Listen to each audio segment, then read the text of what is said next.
You know, last week when I asked if London was going to ban knives because of all the stabbings in their city? Yeah, I was joking.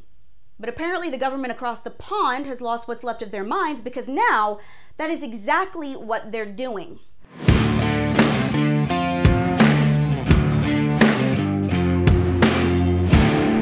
Hey guys, I'm Brittany Hughes and welcome back to Reality Check on MRC-TV.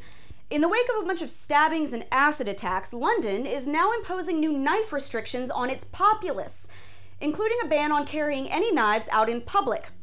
They're also imposing a stop and frisk policy whereby police are allowed to pat you down right there on the sidewalk and search you for weapons. There goes your privacy, Britain.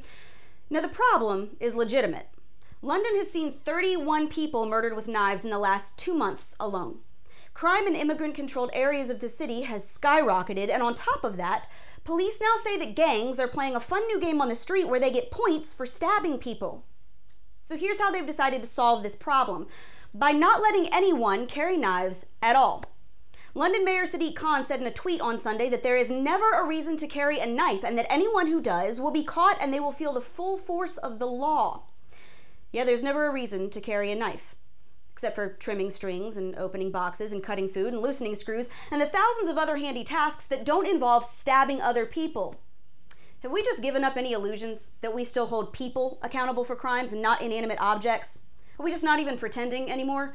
Should I start giving my kitchen cutlery a good talking to before I head out the door in the morning? Like, back, butcher knife, don't go stabbing anybody while I'm gone.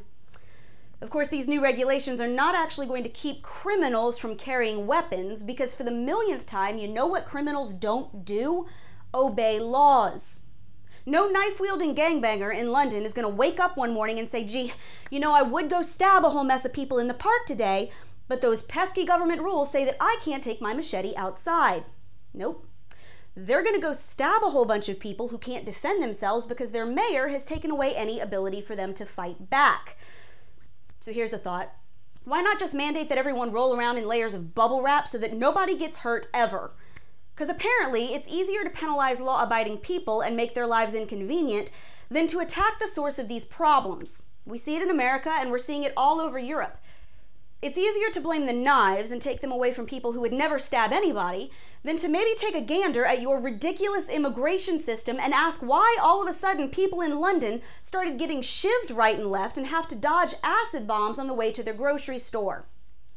It's just easier to strip search your own citizens in the middle of the street and confiscate their pocket knives because looking at a deeper cultural problem might offend someone.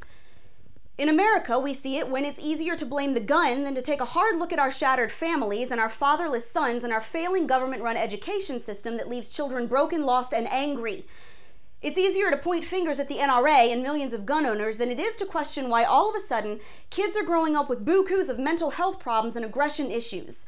And that maybe that has something to do with the fact that we have so devalued the notions of family, faith, and strong father figures. But no, let's blame the guns. Let's blame the knives and the borax, because I guess it's easier than blaming ourselves. There's just one problem with this great solution. It's not actually going to solve anything. So have fun with your new knife laws, London, and with the fat load of nothing that they're going to help. And that's your reality check, guys. Subscribe to our YouTube page, like us on Facebook and Twitter, and stay sane out there.